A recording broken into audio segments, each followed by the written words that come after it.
Hi everyone. Hello. Hi Abhijit. Hi. Hi. Hi. Hello. Hello. So welcome everyone for this class. Before starting this SD-WAN course, I just wanted to have a brief introduction session with every one of you, if you guys don't mind. Yes, sure. Yeah, let's start with Abhijit then. Yeah. I am, having primarily experience in routing and switching. I'm working for GCX, around 16 years of experience. But now, with the advent of SD-WAN, so we also have to work on firewalls. So basically, Fortinet SD-WAN is, provided to few of our customers Mhm. in the POC phase. So, I feel necessary that we start learning about the firewalls also. Right. So, yeah, I joined this one to get up to speed. Sure. Thanks, Abhijit. Bharat, if you can please tell Yeah, us. I'm Bharat Patale. I'm CCI routing switching. Okay. I have 20-year experience in this network. Mhm. Okay, currently I'm working in the GCX and with the Abhijit. Oh, you Okay, guys and are together. Okay. yeah. And actually we have some Happy Mac customer. We need to do this SD-WAN migration there. So we need to do the like all the hub and spoke configuration and everything. So like to work like we need to work on this. So we joined this class. Okay. What did you say about hub and spoke? Sorry, I just missed. Like the SD-WAN device will configure like a hub and spoke. There Mm-hmm. is a two hub, Mm-hmm. okay, and 89 remote sites. So you are talking about ADVPN, right? Dial-up, Yeah, Yes, dial-up. yes, yeah, yes, yes, ADV pen yes. and the Yeah, HA configuration also. that's fine. That That's also. we'll discuss about that. That's fine. And we have the cloud access also, zero touch provisioning also we need to do there, and we need to configure the templates, how to Mhm. push the template via cloud. That also we need to do. Cloud means 40 manager. 40 managers. Okay, got it. Okay, yeah, we'll go about that as well. Apart from that, I have spoken with Sanjay already, so I am not going to introduction with that. So apart from that, I just want to know how much aware are you guys about FortiGate and everything about FortiGate. Like before going to SD-WAN, we have to at least have some foundation about FortiGate. Yeah, see, I was working in the Mantralaya in Okay, Mumbai. 2 years I was working as a security engineer there, and I was working on the FortiGate got it. firewall on that. Okay, So I have the basic knowledge like that I'm time, sorry. like 15 years back. That time not that much capable the firewall. So there, we do the policy, create the object, Okay, okay, some sort of that, so, create the VPN username and change the password. That's a so when I have worked on the ASA48 firewall okay, also. okay, So that is also little bit because we are the technical like routing switching guy. So right. we get the access of that firewall, but not that much. Not L3 level. L2 level we work on. Mhm, mhm. You can Yeah, hear and me properly. yeah, and myself, I have no like exposure to 48, a little bit ASA. But 48, yeah, I've just played around with the, GUI. So I have little bit idea of the, adding like static route and NAT and those concepts, and how we create the VPNs. But day in day out, I don't have to work on 48. So, very fresh with respect to this product. Not That helps. not So deep knowledge of this product. Yeah. from the scratch only then. Yeah. Mm. Okay. And you guys can hear me properly, right? Yes. Yes, Yes. yes. Perfect. Sure, then let's not waste any time here and let's start with the whole thing which I'm going through in this entire course. Let me know once you guys can see my screen. Can you see my screen? Yeah. We are seeing one logo of yours, NetMinion Solutions. Yeah. Maybe, Tejas sir, can you share your screen? Let I'll me. share again. Sure.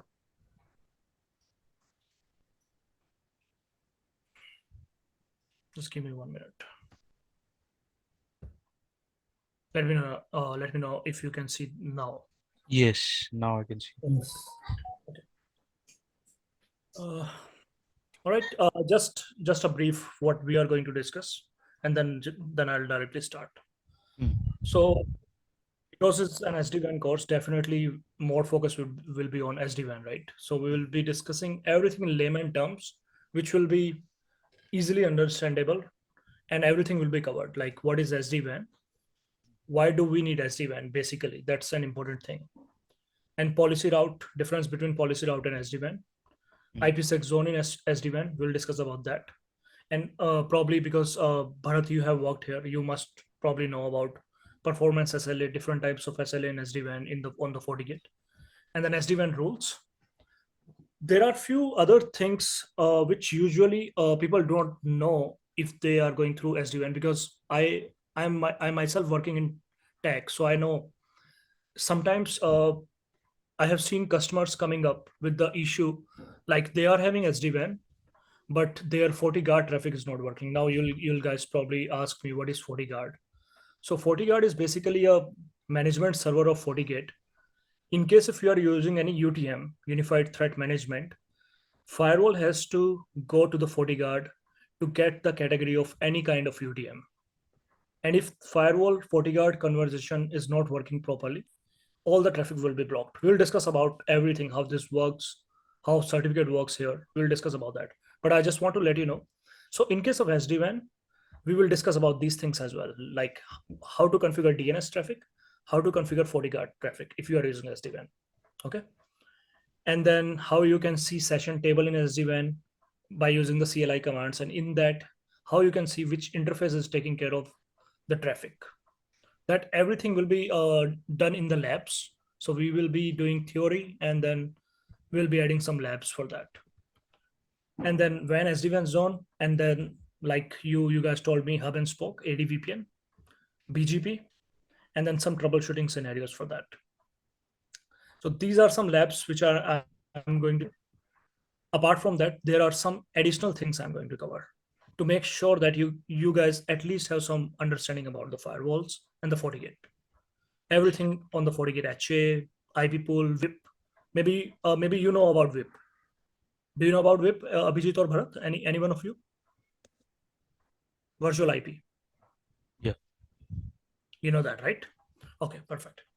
Then we'll discuss about HA FortiGate and how UTM works. So this will be the whole concept we are covering in Mm. this particular session. So So let's one start more with thing. Sorry. One more thing. So we have this Forti manager, okay, and the for the logging, the Forti analyzer. So you can just also please cover we are getting these a two. lot. Hmm? Is the audio not good? So we have the access of the 40 manager and 40 analyzer. So that is also please cover on that.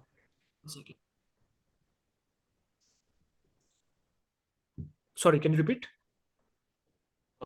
Please cover, the template creation process with respect to the Forti manager. So, once we That's a build, simple. yeah, The template creation process is nothing in the FortiManager manager. If you okay. know about firewall, Mm-hmm. you are just creating a template in FortiManager manager. That's Mm-hmm. nothing complicated. And regarding Forti analyzer, Mm. it's just seeing the logs. I'll Yeah, show you how analyzer looks like. But in okay, Forti, there is nothing much. You just need to go to external. I'll show you what you need to do. okay. If you Thank are you. seeing my screen, Yeah.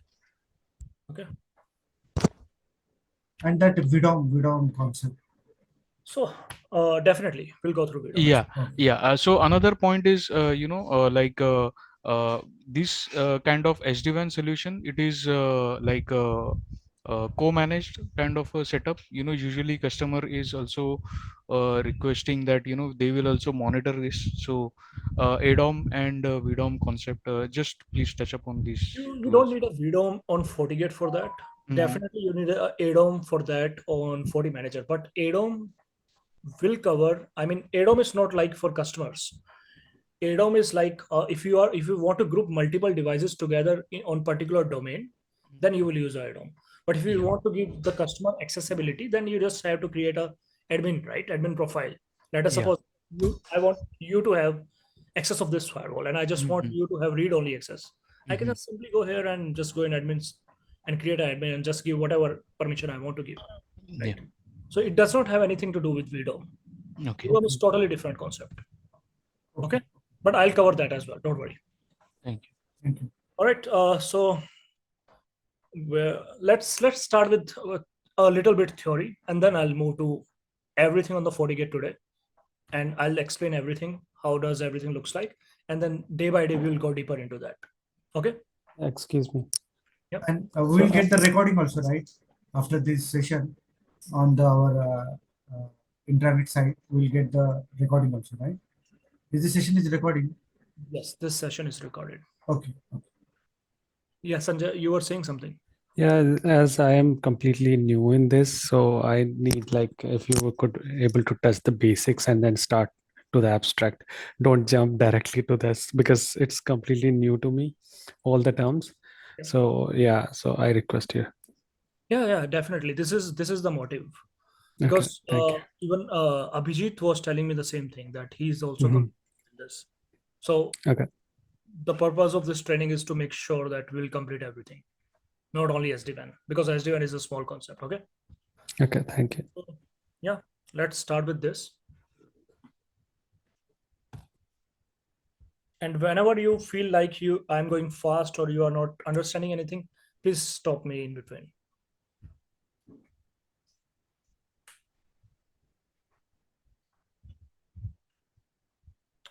So traditionally, if I speak, when we were not having SD-WAN on FortiGate, for the dedicated connection, our ISPs were using MPLS, which is fine. But as you guys are really aware about routing and switching, you know that MPLS is definitely dedicated connection, but we have to pay a lot to ISP. That's the issue. Plus, there was no control of application-based internet traffic, as well as no control of traffic what you want to send. Let us suppose if I'm talking about MPLS only. So this is my FortiGate, and here I am having an ISP providing me a dedicated connection with MPLS.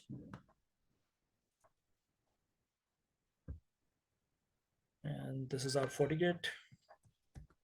All the users are behind FortiGate. So there is user 1, user 2.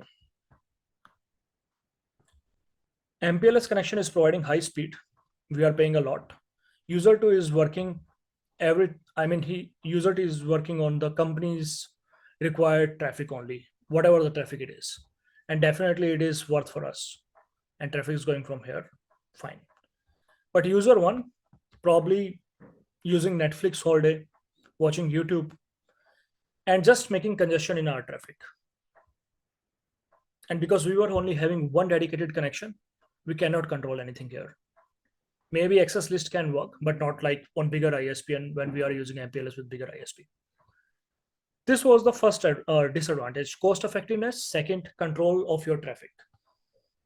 If in basic terms, these were the disadvantages in MPLS. So nowadays, what is happening, in case of firewalls, at least in FortiGate or any Palo Alto or any vendor you are picking up, that people are doing like this. They are having one fiber connection, which is still cheaper than MPLS.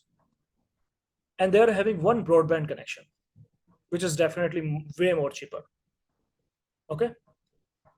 And then with the SD-WAN, SD-WAN is nothing, guys. It's just, if you talk about that, what is SD-WAN? SD-WAN is basically combining multiple WAN interface into one logical interface, which you can easily control through single touch plane. And on FortiGate, you don't need any different software for that because it is integrated into the FortiGate itself. Like if I go here, I'll show you network. You can see SD-WAN directly here. You don't need any separate thing for that. You go here, just do the SD-WAN, and your traffic will be shipped. So again, SD-WAN is just combining multiple logical interface. Let us suppose I'm having one fiber interface, fiber here, one broadband here. I'm combining these two interface into one logical. It can be 3, it can be 4, but right now I'm just telling about 2. By doing that, on FortiGate, you are making one virtual WAN link. You just need one static route.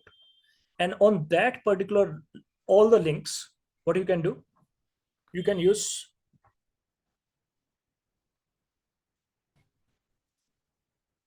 SD-WAN rules, performance SLAs. Anyone aware about these terms on the FortiGate?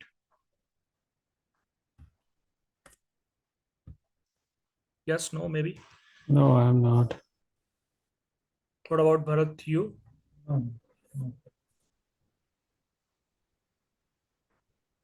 Okay, that's fine. So SD-WAN rules are basically rules which are defining how our traffic will flow. Right. Sorry for that. So basically, let us suppose, again, while I was discussing that, one user is just going on YouTube, Netflix, and everything. Now, because of SD-WAN, our firewall is aware about the application-based traffic. And I can make the rules. Like if I go here, I'll show you this. We will go through everything deeper. We'll make the labs, but right now I'm just showing you the overview. So if you go here, SD-WAN rules, and this interface will change. Right now I'm using 6.4.4. If I go on 7.2, this is all into one thing, SD-WAN. So if I create SD-WAN rule, you will see this. Name, whatever name I'm giving it, test, let us suppose. Source address, I can give to all or maybe whatever my subnet is. User group, if you are using LDAP or radius, you can go to user group as well. Then destination, either you can give address or you can give internet service, whatever the service it would be. Or if you can see the last thing, application awareness, you can go to application. Right now, probably it must not be having all the application because I'm using 6.4.4. But let us suppose, let's see if it has Netflix. It has that. So if I'm selecting Netflix here, source all, and then here I'm selecting manual. And then once we set up the SD-WAN, we'll see all the interface here. Let us suppose WAN 1, WAN 2, WAN 3, whatever the WAN is. And you want whole Netflix traffic go through WAN 3. Then you will select WAN 3 here, press OK. After that, once the users are going to Netflix or any application which we are having on this particular rule, they are using that particular WAN only. And that is the whole concept.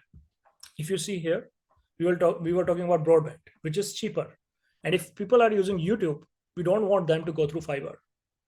We want them to go through broadband so that our fiber will be having all the latency sensitive traffic, like our VoIP traffic, which is UDP, right? In case of there is any latency on UDP traffic, definitely phone calls will have one-way audio issue, or probably calls can drop. So for that traffic, we'll use fiber. We'll again make a rule for our VoIP subnet. We'll make a rule for through the fiber. And then for our Netflix or YouTube, we'll make a rule through broadband. This is SD-WAN rule only. But there is another catch, performance SLA. So on the SD-WAN rule itself, you can add some SLAs, which means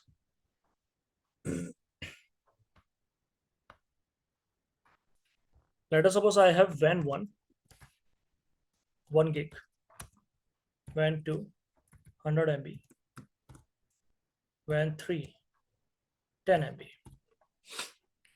Or let us suppose it is also 100 MB, probably from another provider. It is TELUS, Fido, Bell.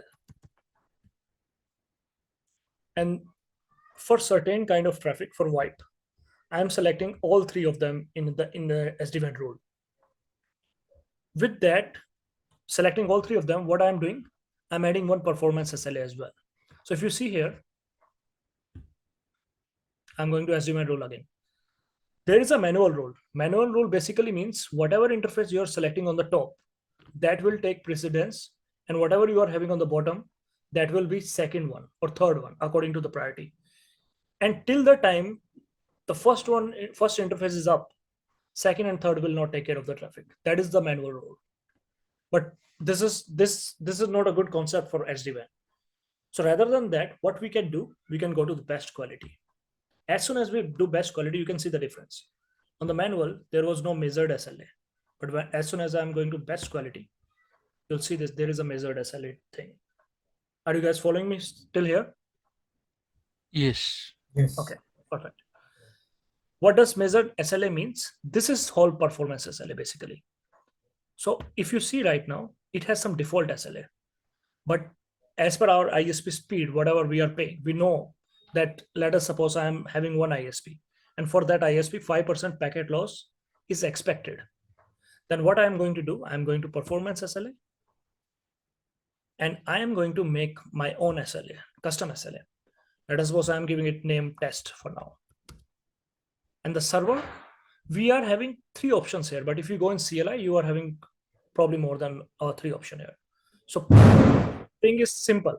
Let us suppose I'm selecting 8.8.8.8 as server. So by doing ping, what FortiGate is doing, it is doing a ping with the all SD-WAN members. Right now I'm selecting all SD-WAN members. If I want to specify, I can do that as well. As soon as I do all SD-WAN members, it means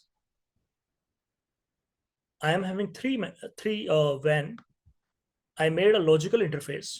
So those 3 are one SD-WAN member. All 3 of them here starts pinging 8.8.8.8. And then I'll select SLA target. As I told you, let us suppose my ISP, we know our ISP already, that what is expected latency, what is expected jitter, what is expected packet loss. According to that, I'll make an SLA. And this particular thing, this is, you can say, a cooldown period. Like in AWS on the cloud, we usually say cooldown period when we do scaling, horizontal scaling. So it's like cooldown period here. What does it mean? So let us suppose I'm having 3 WAN 1, WAN 2, WAN 3. And somehow WAN 1 latency is 10 millisecond for 500 millisecond. So as soon as it happens, WAN 1 will taken out from SD-WAN. And traffic will automatically switch to WAN 2 as per our SD-WAN rule, like this. So I'm going to make an SD-WAN rule as well. Let me do this test. Create new. Best quality.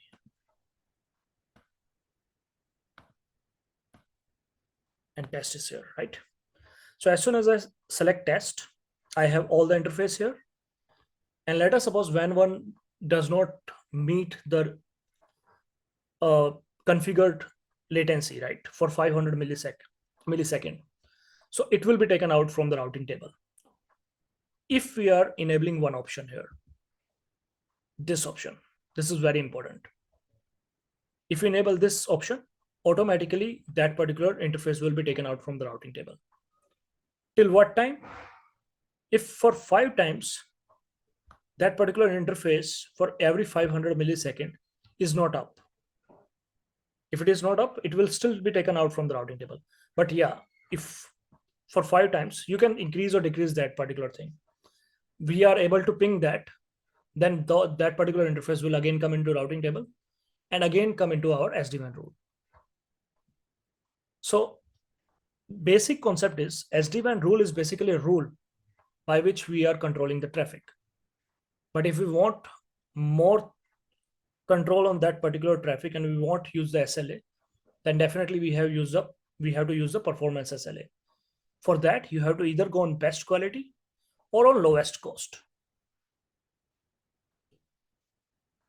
So these are the different options we are like whenever we are making any SD-WAN rules, right? Right. As per the requirement of your organization. It totally depends on organization to organization. I have multiple customers who never wanted any kind of SLA, who just wanted manual rule. Just like the silver peak, we have the different the base quality. Same like when the SLA is breach, is automatically shifted to the traffic to the another. Absolutely. Right. Same like this. They're already that is pre-configured, and here we need to configure manually. That is only different, I think. Right. Absolutely. And, so and you're just giving us the like brief overview of this. You will be taking step by step. Am I correct? Yes. Because, We'll be making the lab. That's fine. We are going to make. So. Everything. Okay. Right now, I'm just showing you what does it mean, so that we'll be having some idea about at least what we are going to do. So Okay. usually SD-WAN on FortiGate is just this, but it has more complication if you troubleshoot that, and if you go into the CLI part, like session table, like p route table. P route table is basically for SD-WAN rule only. And when you are having AD VPN, hub and spoke tunnels, then definitely it becomes more complicated. Okay, so far, anything you guys want to know more here? Yes. So basically, firewall,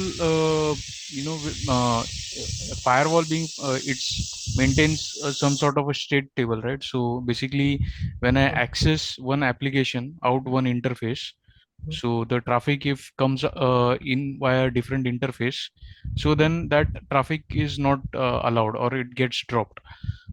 So basically in here, now if I consider I'm on the spoke side, okay, I'm say suppose exiting via WAN 1, okay, and for some reason the WAN 1 goes down, so that traffic now is is shifted to WAN 2. So on the hub end, suppose this behavior is becoming different, so intermittent will lose some packets because of this switch. Yes, definitely we'll lose some packets, Mhm. because there is a term on the SD-WAN as well. Mm. On the FortiGate, actually, if you have gone through anything, but I'll just let you know that as well. So Mhm. basically, session are dirty on FortiGate.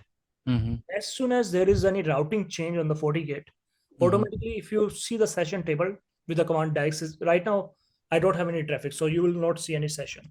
Mm. Okay, maybe I don't. I think it's some internal traffic going on only, but nothing is going from the firewall. Mhm. Yeah, see multicast address and some random traffic. Mhm. But as soon as any routing change happen, you will Mm. see. Can you see this made dirty right now? Yes. Made dirty means it is a fine session. It's perfectly fine so far. Mhm. Mm.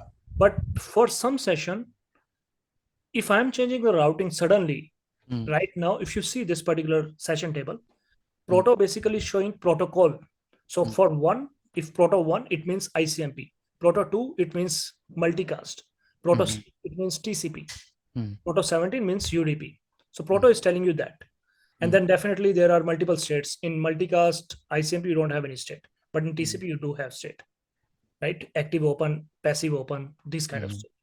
Mhm. Duration is telling us session expired, right? How Mm. much? No, sorry, my bad. Duration is telling us total duration of the session, and then this Mm. expire is telling us about when does it is expiring. Mhm. And these things are probably not of very much use, Mm. but these things you will use if you are using traffic shaping policy. Any traffic shaping policy, if you are using on the firewall, you'll be seeing this here, some outputs as well. And then class ID again, if you are using any class ID on traffic shaping. HAID, if you are using HA, it will show you active firewall is taking care of that, or passive usually never takes care of traffic on 40K Mhm. until and unless you are not using active. Mhm. And also there is a catch on active. On 40K active, it is never load balanced. We usually think like that active means both of the firewalls are taking care of equal traffic. That is not true. Mm. In on 40K active, there is one active which is primarily active, which is taking care of the whole traffic, and Mhm. there is one another active which is only taking care of the proxy traffic. If Mhm. there is any kind of proxy traffic from the firewall, that is going through that particular active. We'll discuss about that Okay. once we are going through HA. And then you see this state. Oh, just give me a second.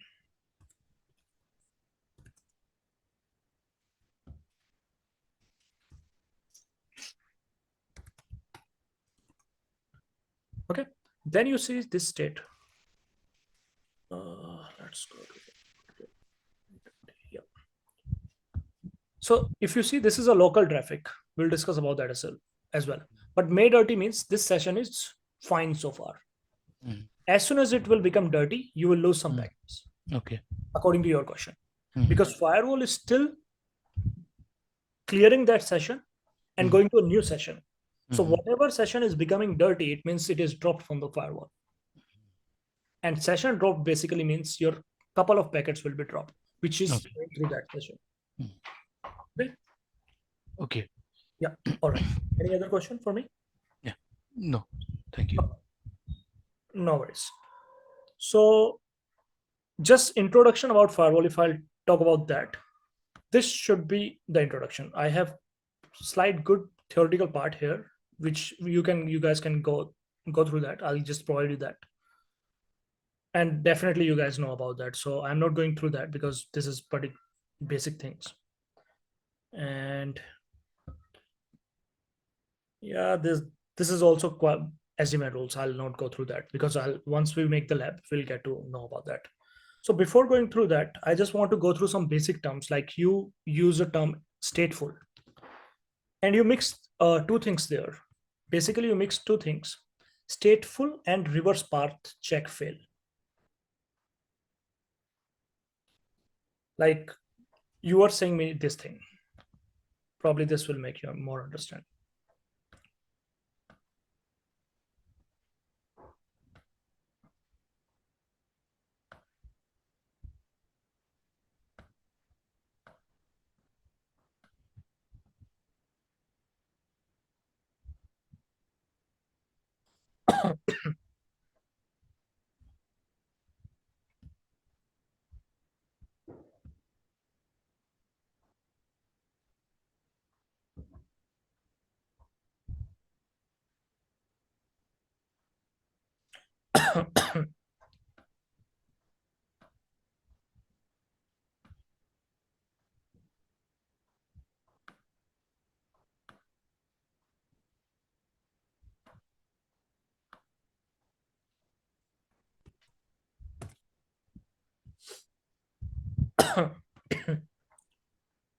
Okay, so let's make it more interactive.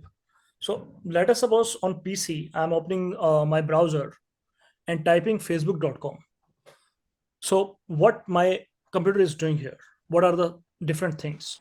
Can anyone explain me that? Just the different things like HTTP, TLS, whatever it is going through. Yeah. So first it will do query DNS. Absolutely. So then it will get the destination, Mhm. and then it will send the packet to fp.com. Right. So it will find the routing, how to reach this destination IP, Mhm. and then it will send a request to fp.com. Which is correct. So HTTPS. Right. But Check the what? firewall policy. Firewall policies allow that send the traffic to the outside. While returning traffic, you will not checking the another policy. Okay, through same the policy, it will Mhm. reach to the that traffic toward this PC because this is the Yeah, stateful behavior of yeah. the firewall. Mhm. Check the routing and then check the firewall rules. Yes. Correct. And yeah. Mm, That is the firewall part. I'm not mm, talking about firewall part here. mm, What I am asking is that if we want to go to that fb.com, DNS is mm, correct. That is mm, the first step. mm, We will find the IP address. mm. As soon as that is done, what is the second thing PC will do with facebook.com? Yeah, so it will check how to reach that IP. Okay, so it will do a lookup for Let us assume routing routing. Yeah. perfectly fine. Mm, Firewall policy is open. mm, Everything is good. mm. Will it do TCP connection or not? Just Yes, ask. yes, yeah. It will initiate initiate a TCP session. Absolutely. And then after Yeah. that, And then after that, it will wait. It will send TCP SYN mhm, packet. Then it should expect a SYN ACK. absolutely correct. Now TCP connection is done. After that, After that, it will send TLS handshake. y- absolutely. It will do TLS and check because we are mm, using HTTPS facebook.com. S means secure, and mm, HTTPS basically does TLS. mm, TLS is done. Then it will go to HTTP GET, where you are just, let us suppose you want to download an image or you want to view a web page. That is an HTTP GET, which you can see in Wireshark. And that for that, you will get a server response, which is a HTTP 200 OK. That is how the whole communication will work. Okay. And then definitely routing needs to be done to make sure that our TCP SYN is going to the facebook.com. So a packet here, let us suppose facebook.com is resolving to 1.2.3.4. And this PC is 192.168.1.8. So if we see the packet here on the wire side, it will look like this: source IP 192.168.1.8, destination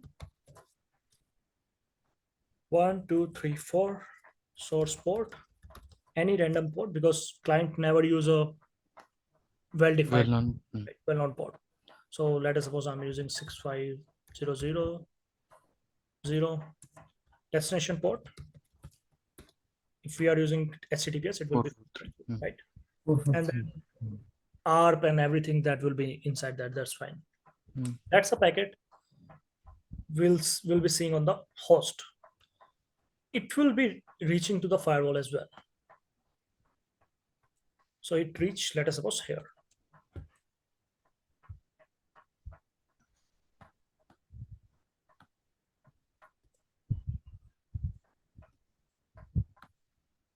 On the firewall.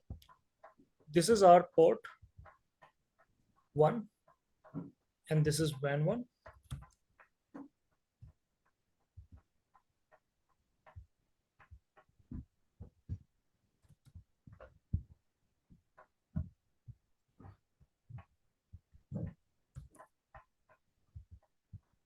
WAN 2.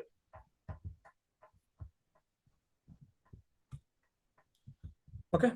So now firewall, as soon as firewall receive this traffic on port 1, first thing it will do, if you see the debugs, I'll show you that how the debugs looks like on the FortiGate. It will show you everything.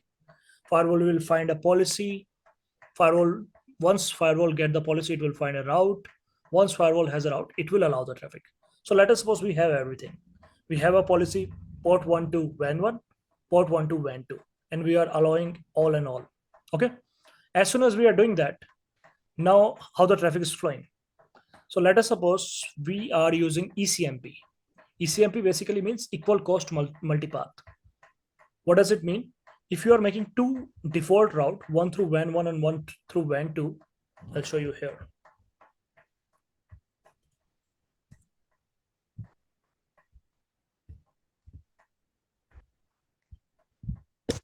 Is priority and AD value same for both the static route? Absolutely. AD value should be same. Priority can be different. That is fine. Okay. But if you make the AD value different, it will not get installed into the routing table. Yeah, that's... So this is the AD value basically. And if you go in advanced, you'll see priority. So AD value is same, priority is different. So let us suppose I'm having that, which means any interface can take care of the traffic. But right now I'm making priority same as well, which is 0 and 0 by default, which means FortiGate will do load balancing. It can be source IP based initially if we are not changing the method. So this traffic comes here. Firewall check the policy, routing. Firewall sees two route, one through WAN 1, one through WAN 2. Firewall sends the traffic from here, which reach here, same with the same packet, same source IP, same everything. Goes to facebook.com, and somehow someone on facebook.com to that public IP made a wrong route, which is coming through here. Okay. Which was your question? Yes. This has nothing to do with stateful. Stateful was probably Bharat explained it correctly. Stateful was correct, but this is reverse path check failed. So let us suppose someone done wrong routing and the reply came from WAN 2. As soon as it happened, firewall, once it received this packet here, it starts maintaining session table, which we saw in that command output. That was a session table. So firewall will make a session table like this.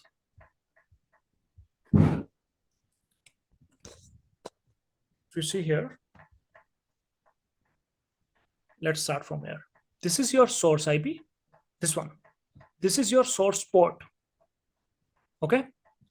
This is your destination IP, destination port. And this is NAT. If you are doing any NAT, This will be your gateway IP. Gateway IP. Once you do the NAT, we'll show you.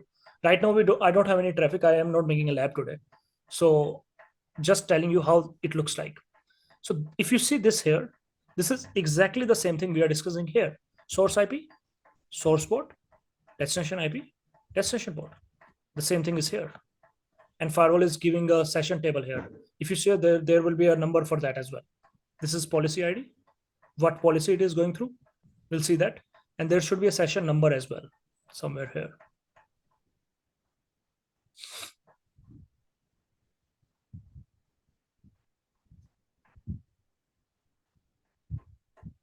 This one. Okay. So as soon as this traffic come here, go to WAN 1, firewall, let us suppose make a session, this one. All right. And now I'm getting a reply from WAN 2 for that particular same thing, exactly same thing. Source IP, source port, destination IP, destination port. As soon as firewall sees that, it will drop this traffic. Why? If you run the debug flow, you will see the reason. The reason would be reverse path check fail, drop by firewall. By default, any firewall, they are doing reverse path check, which basically means if we are going through one interface, the traffic should be the traffic from that destination should be coming from that interface only, right? But if we talk about stateful, what does stateful means? Firewall is keeping the state, which is definitely the session table again. But for that, for the traffic going out, if we are getting a reply, firewall don't need a reverse firewall policy for that traffic. But if someone is initiating the traffic from here to go here, then definitely we need a policy. But for the reply traffic on FortiGate firewall or any stateful firewall, we don't need a policy. So let us suppose we are going anywhere on WAN 1 and we are getting a reply from facebook.com. Same session will be taking care of everything. We don't need a reverse policy. That is basically whole fund house stateful firewall. But reverse path check is something else. Okay. Yeah. Alright. So here, if say suppose in a like a hypothetical situation, I have a reverse path, like I have added the necessary policy rules so that it can the traffic from FB can come in via WAN 2 also. So then will it get allowed? I'm sorry. Because Can you repeat one more time, please? yeah, so the traffic exited out WAN 1, okay, because of the routing, it selected WAN 1, and for WAN 2, I have the necessary rules, okay, policy and the routing rules are there. So the when the reverse traffic came from FV, it came in via WAN 2. But now here the rules are there, okay, although it's not stateful because the state table says it has exited out WAN 1, so it's expecting out in via WAN 1. But now I have the rules, okay, now I have the rules on WAN 2. Right. So will it get allowed or still it will get the Depends on reverse path check failed? this thing. So on FortiGate, you can disable reverse path check. Particular setting from the CLI, you can disable that. That's absolutely fine. Okay. But there are some consequences for that. As soon as you disable that, all the UTM, because we usually get customers in case of AWS, if you are using redundant IPsec tunnel, AWS does not have any mechanism to make sure that traffic always go from one tunnel back to the firewall. Okay. And because of that, whenever we are having AWS, we are having always this issue that FortiGate is sending traffic fine, but AWS is sending from this tunnel back the reply. Because we are making two tunnels with AWS, right? But AWS is sending through this. Sometimes it through this, sometimes through this. When we are getting through this particular one, FortiGate is accepting that traffic is working fine. But as soon as AWS is sending through there, traffic gets stopped. And then customer came to us and they are saying us the same thing, that we can disable reverse path check, right? And we can definitely do that. But as soon as we do that, if you see, there is a consequence, and that is, as soon as you do that, all UTM stop working. What does it mean? So on UTM is basically an umbrella term. It has web filter, DNS, Antivirus. yeah, right, antivirus, IPS. So let us suppose I'm taking example of IPS right now.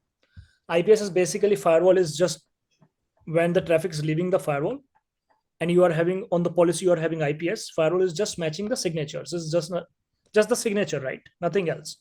So firewall sees the traffic, open the traffic on basis of your certificate inspection or deep packet inspection, whatever you are having.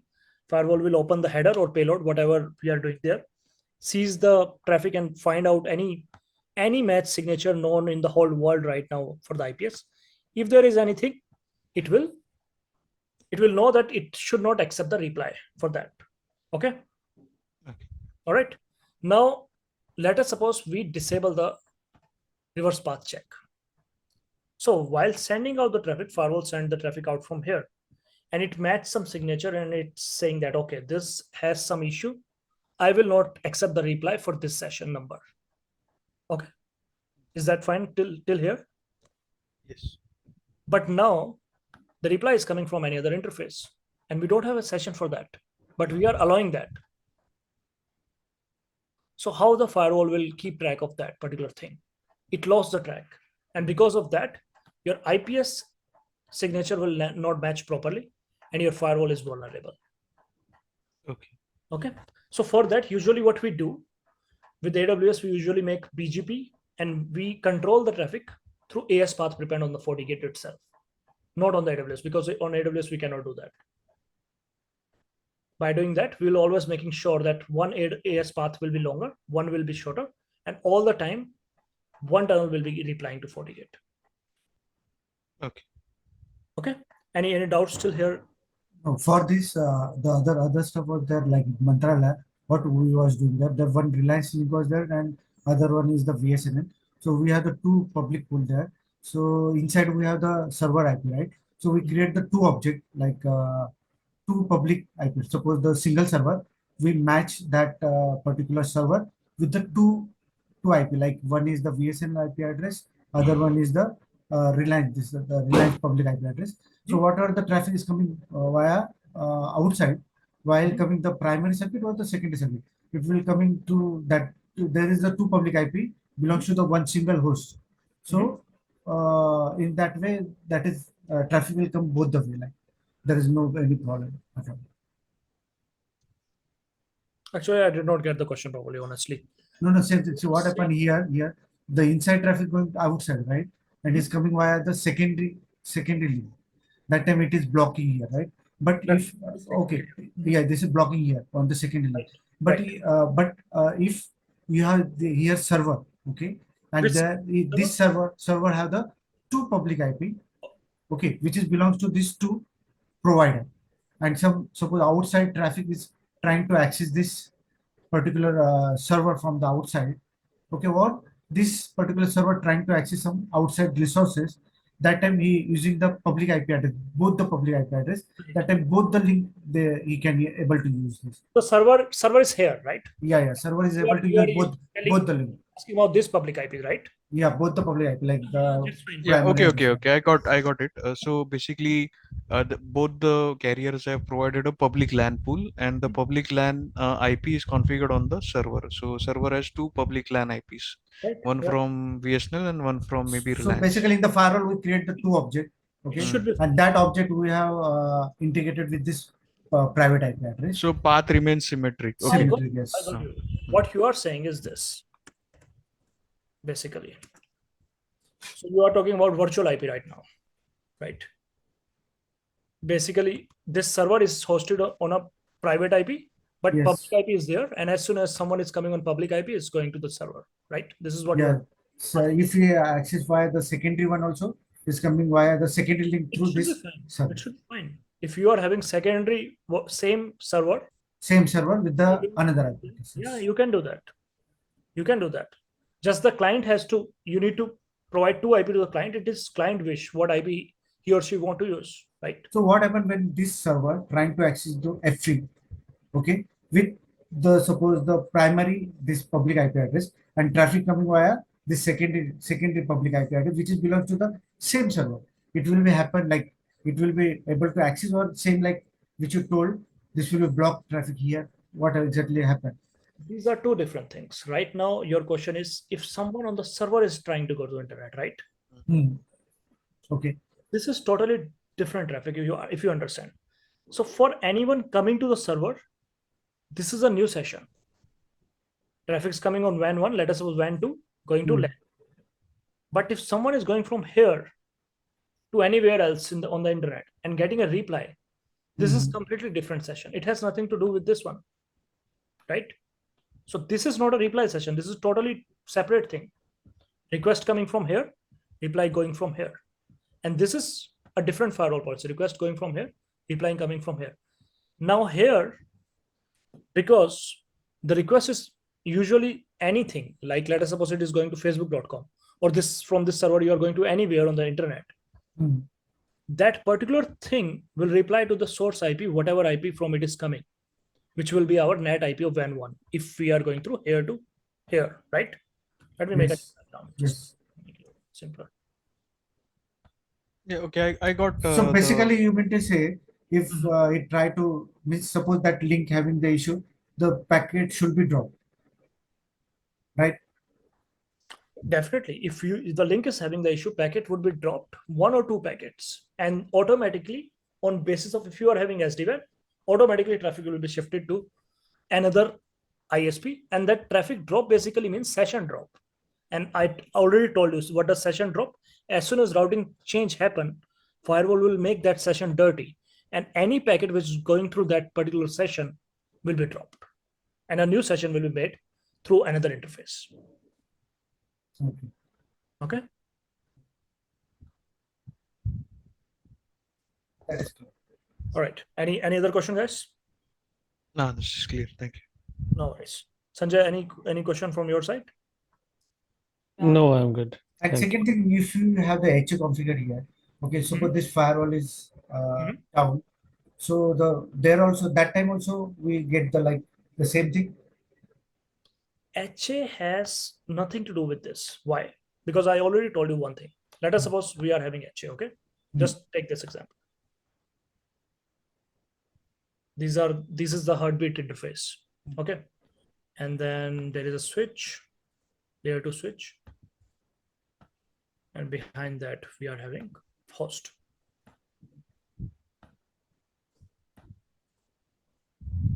So at one time, one firewall will be active. Do you agree on that? And another will be passive. If we are using active passive, I'll also discuss about active active. But right now, let's stick to active passive. Okay. So if we are having active passive, which means only one firewall will be taking care of traffic, replying to the ARP, and just sending anything. Other firewall will be just idle, waiting for heartbeat. And if it lost the heartbeat signals from here, it will take the role as active, right? So now, if you think here, just forget this firewall. Even if it is an HA, you're still having one firewall, right? Same thing what we discussed. Are you getting what I'm saying? Same thing. Active Okay. HA does not make any change on the traffic what we discussed earlier. It is just a redundancy. If this active goes down, passive comes into picture, but the traffic flow what we discussed is still the same. There is no difference in that. So the session will shift to the passive, so it will not become dirty in this if case. if your firewall will go down, Mm, there would be different things. If you are using SSL VPN, mm. session will become dirty, and Achha. you have to again make the connection. But if you are using IPsec, session will not become dirty, and automatically traffic of IPsec will start going through this. And this whole thing will be found here, like what kind of traffic will get dirty or what kind of traffic will not get dirty for HA. You will get everything about that. But for SSL VPN, definitely, if users are connected and they are going to internet through this firewall right now, and suddenly this firewall is just gone, and this firewall will become primary, all the session for that SSL VPN will get dirty, and users have to initiate VPN again from the Forti client. So mainly here, what the issue happens is that the firewall rarely goes faulty, right? It is the WAN link usually that will fluctuate. which is correct. Yeah. So there will be like just like on the LAN side, there will be a switch which will give the WAN on both the uh, firewalls. So in that case, the passive, so it's just a WAN link which is gone, not the active. It's still the active. So it will just use it like a switch, right? And just send it out via the passive FortiGate. I mean the WAN link of the passive. What you are saying. So basically, you are doing a link monitor on HA. Okay, that's the thing you are going to do. That is how HA will fail over. Hmm. So you will select a link and you will monitor that link on the firewall HA configuration, like here. So if you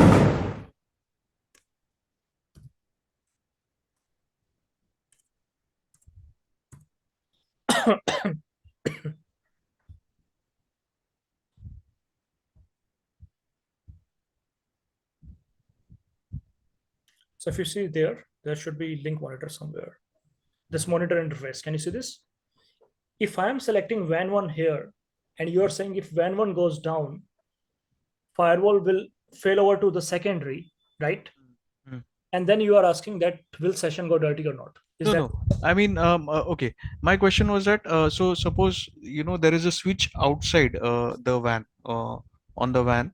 So basically that same WAN one is coming on both the active and passive. is correct? Yeah. Yeah. Yeah. So in this case, the WAN one is up. Just, some issue has happened uh, between the active and the switch. Okay. So WAN one technically is up. Maybe this connection got loose or Mhm. something happened. Mhm. Technically the WAN one is up, but the active one, it lost the WAN one connection. But then via the passive, it still becomes active because uh, um, uh, the link as such is up. Okay. Just the cable between the firewall and the switch might be got disturbed. So it is active via the passive FortiGate. The WAN one is still active. Mhm. So to start with, No, so it the won't be mm, dirty. You know why? mm, Because active firewall is someone initially mm, definitely session will get dirty because somewhere from here sessions were going through WAN 1 mm, and this firewall is not down. mm, This firewall is telling this particular second firewall that somehow mm, my WAN 1 is down. mm. And that is why I am giving a whole access for the traffic to you. Okay. Now for the traffic, whatever it is going to this, for Mm, this particular firewall, it is a routing change. One or mm. two packets are expected to drop for that. Okay. But yeah, Mm, definitely, as soon as this firewall is having WAN 1 access, mm, automatically other packets will start flowing. okay. Yeah. So 1, 2 packets would be there definitely. Okay. Always session pickup never means like you will never get 1 or 2 packet drop. It just Okay. means that it will be a seamless failover. And Mm, on the bigger organization, it's not a daily thing that firewall is failing over, right? So it is yes. Mm, expected when firewall failover, the people on the higher post understand this thing that yeah, at least our side is working. 1 or 2 packet drop is fine, mm, right? mm, mm. Okay. Okay, Mm. all right. So let's not go more on HA. Any other question so far? What we have discussed on SD-WAN or anything?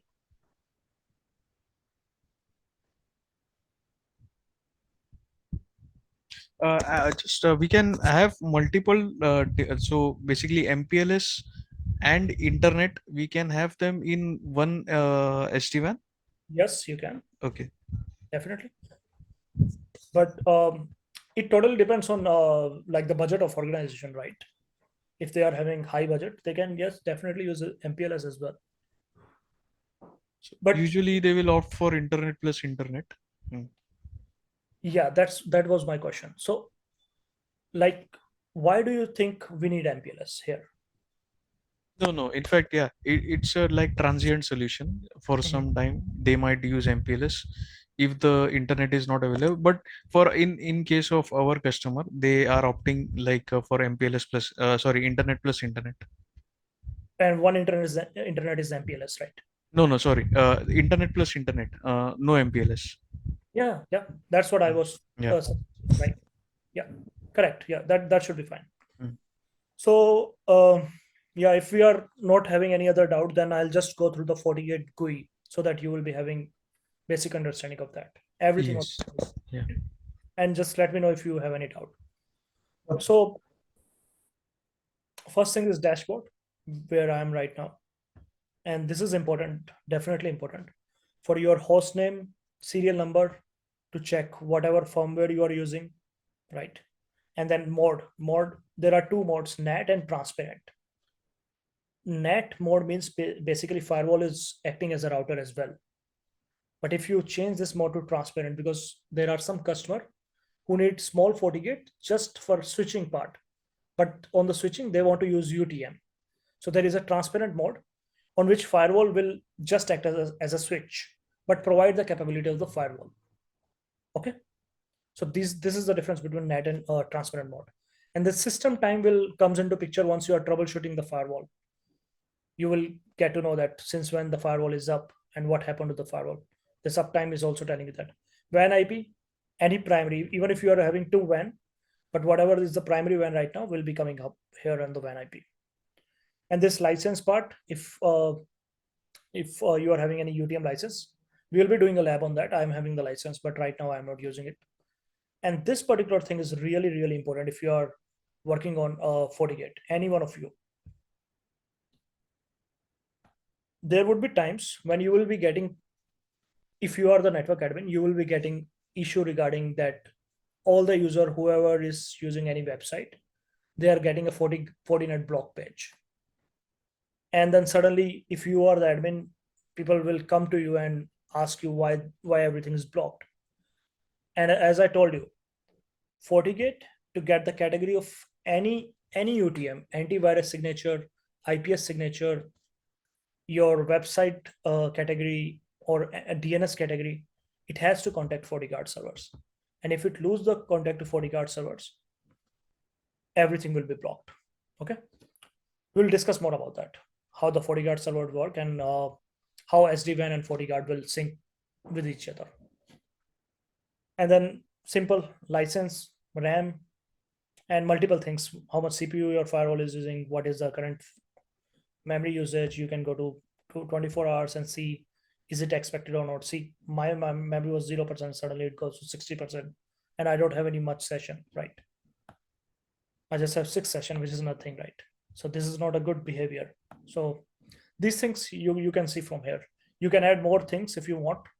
Like if you go here, add widget, sometimes customer need one interface bandwidth.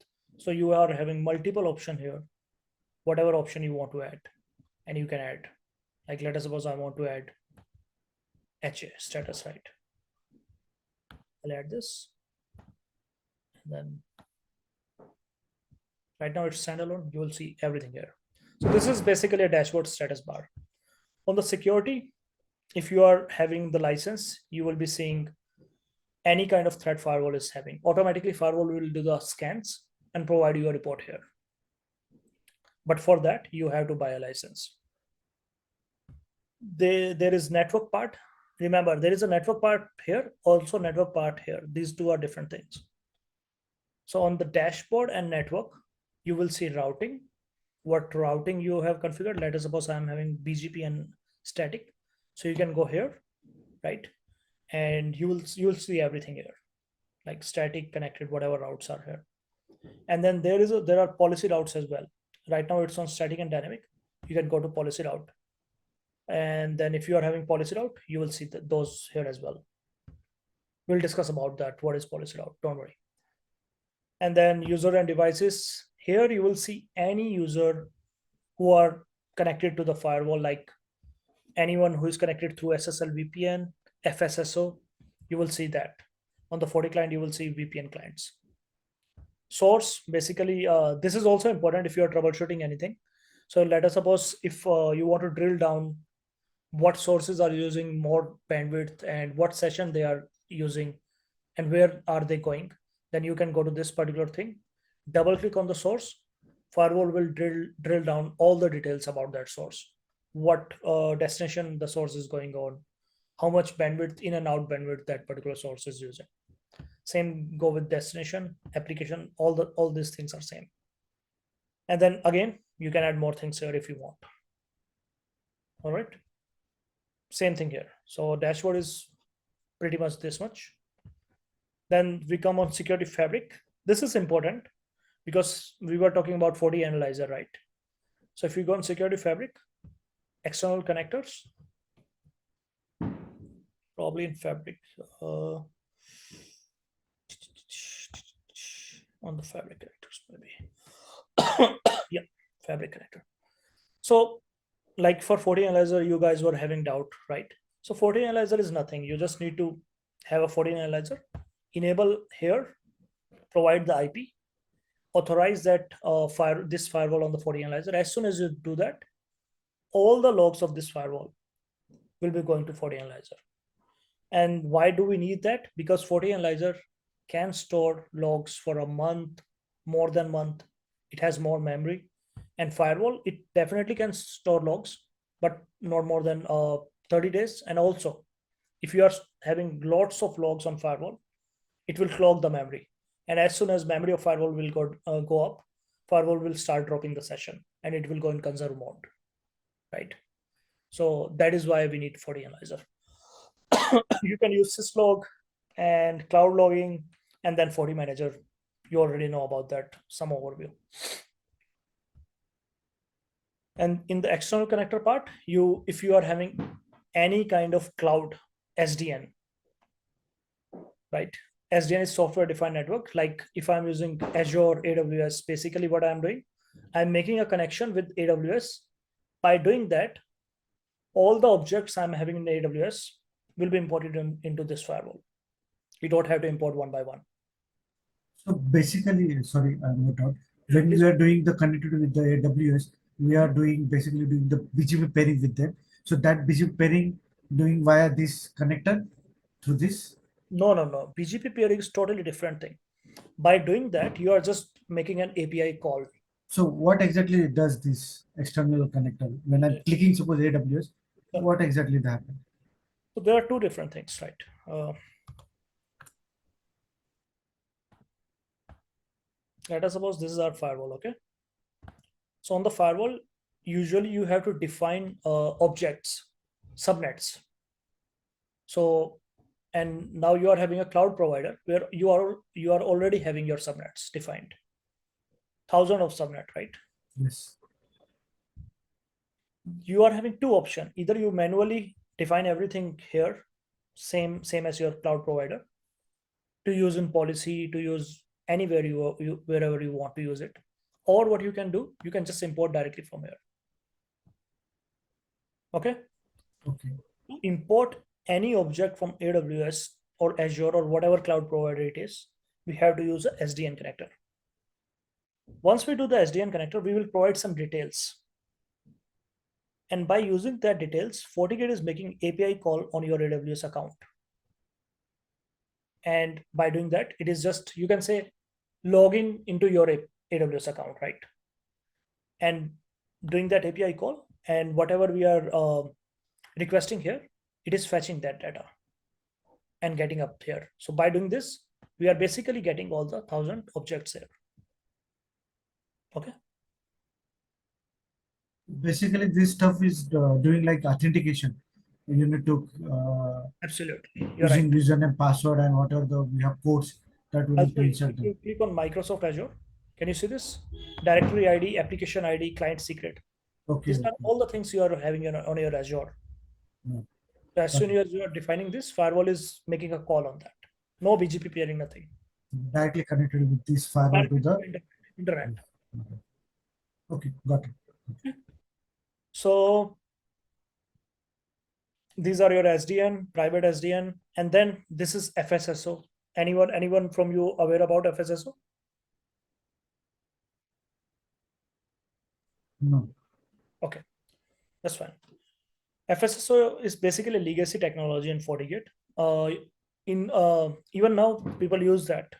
So anyone who is logging into your Windows AD, that FortiGate firewall, there would be an application, FSSO application, will be installed into our Active Directory. Are you aware about how Active Directory works or not? Yeah. Okay, if you are, then usually it is like this. So let us suppose this is our FortiGate again. And you are having your company directory.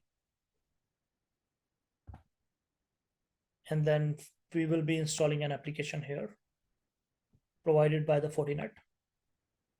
Okay. And in Active Directory, definitely whenever your users are logging into their computer, right, on the company managed computer, they are going to Active Directory, and Active Directory is checking their credential and allowing them or denying them. Okay. So let us suppose there is a guy named Tejas, and he's working in this company and got a company laptop, and he used the same password and username provided by the company prior to logging into the computer.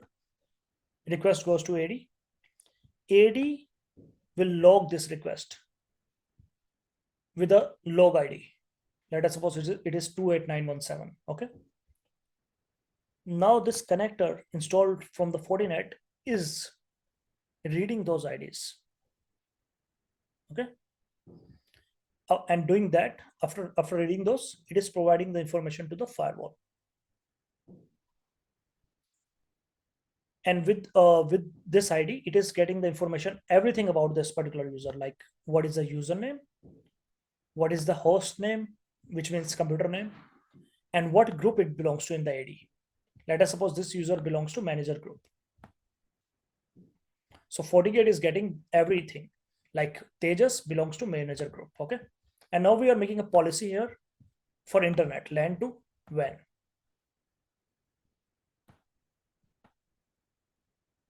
And we are selecting manager group in the user group on the policy. As soon as anyone logged into their computer, they will be allowed through this policy. That is why FSSO is basically active authentication. And it's just your, as soon as you are doing login into your computer, you don't need to again and again provide the username and password somewhere. Just your login credential is enough. Whereas in LDAP or Radius, if I am using it on the policy, user once try to go to anywhere, and if the traffic is going through that particular policy, user have to provide the credential again. Are you guys getting what FSSO means? The full form itself is Fortinet single sign-on. Single sign-on basically means you are just doing a single sign-on on your computer. So, and after that, automatically this connector is providing the information to the firewall, and firewall is not asking you any more credential and allowing you. Okay. So actually, see, this is more of a security this thing, but we for our another dashboard we use SAML. So is it SSO and SAML same? Yes, SAML is basically, you can say, more advanced version of this. Like SSO, this FSSO, you have to install a connector, and this is just working on AD, right? Nothing else.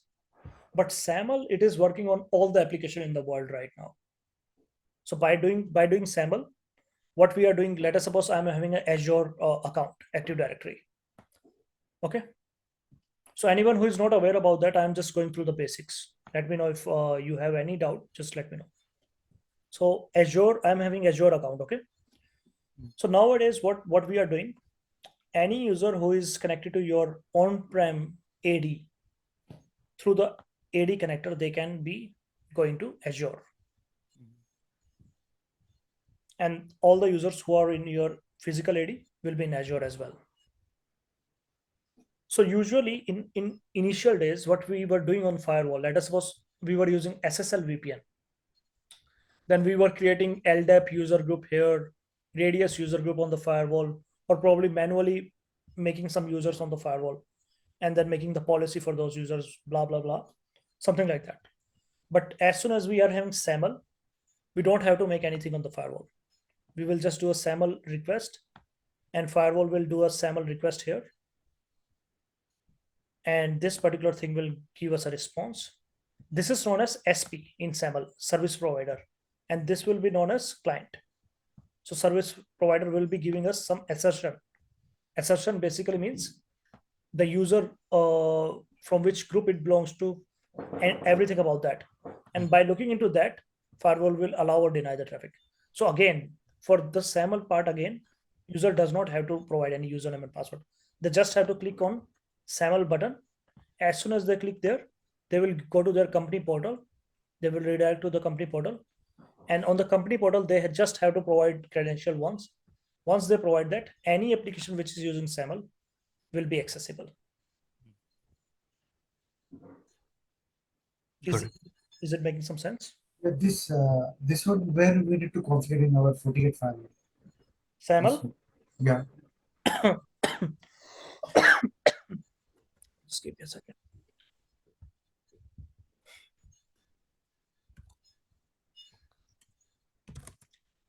So here you are configuring that using the CLI. In new firmware, there are GUI options are as well, but I'm using 6.4. You can use CLI, and then you have to provide your SP, which is service provider, IDP, which is your identity provider, and all the information. So like you are going on your Azure portal, getting the information from there like this. I'll show you this thing. It's not my portal actually. I have someone else's portal. Let me see that.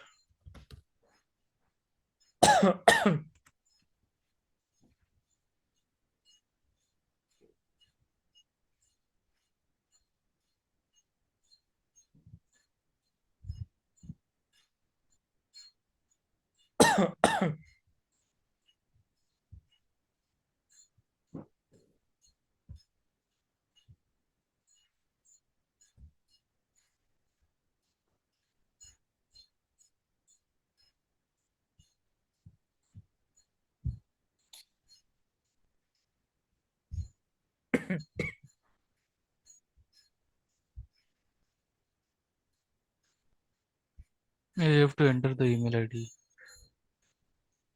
Oh, you're right. I thought it had the email already. It is just asking me for.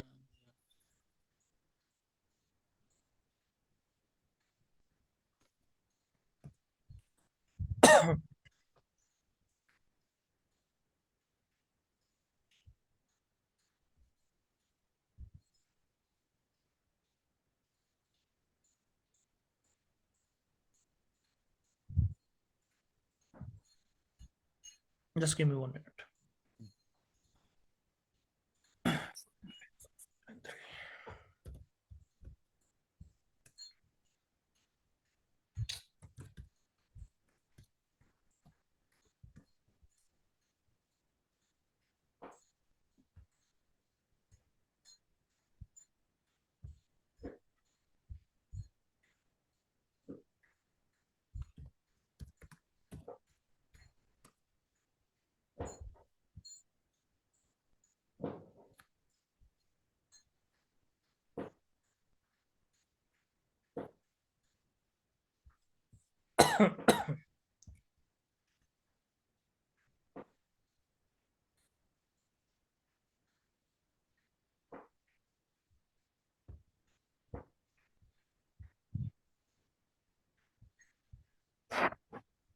Okay, I don't know what it is doing right now.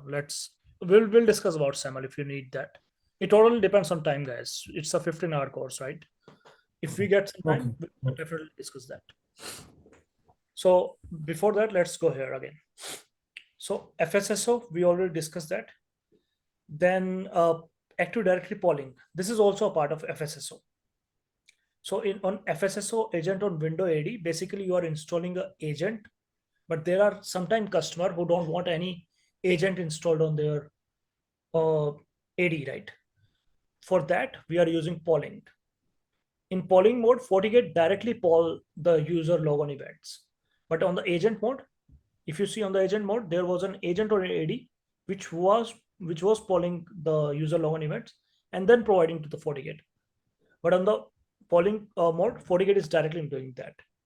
Now you will say that why we were using agent mode if we are having polling mode, right? But agent mode is better. Why?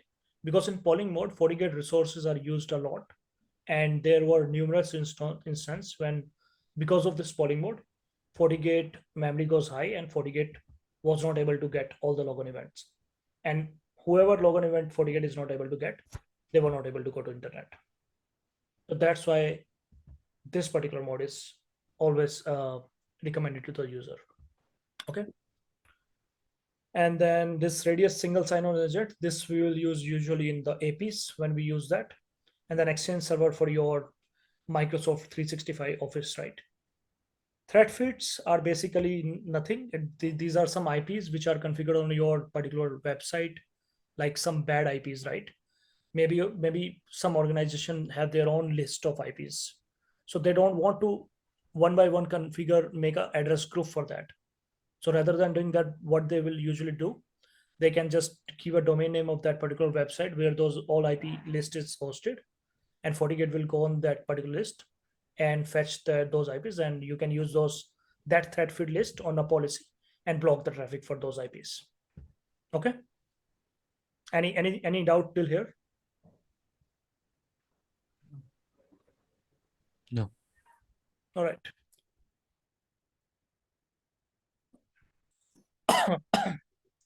Then there is the automation part. So automation is basically, you can say that you are making some kind of alert system on basis of anything happening on the firewall. Let us suppose I'm creating an automation, and you can create CLI script, email, that's something else. We can schedule something. Let us suppose I'm scheduling something, right, daily at 2 a.m. And then what I'm scheduling,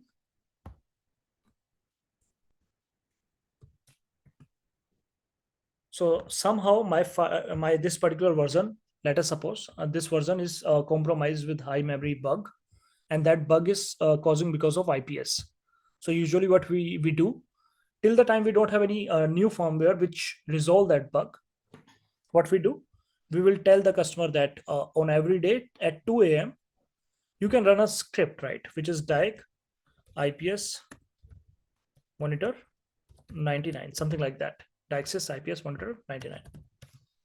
So this script will kill the IPS every day at 2. You don't need to do anything, and you just click OK. Firewall is doing the whole work. So that is automation, how automation works. So you are having thousands of things here already defined by the developers, right? You can do whatever you want to do. Like for sometime you can have some event ID. Let us suppose you want to get an email as soon as FortiGate 1 interface is going down. So how can you do that? For doing that, you have to go in log and report. You have to find the system event, and on the system event you have to see there is an interface down log, and then that particular log will be having an event ID. Copy that event ID, paste up here, and then select an email action, give up your email, and from the next time, as soon as that particular event will occur, you'll get an email. Okay. Yeah. All right. Anything on the automation?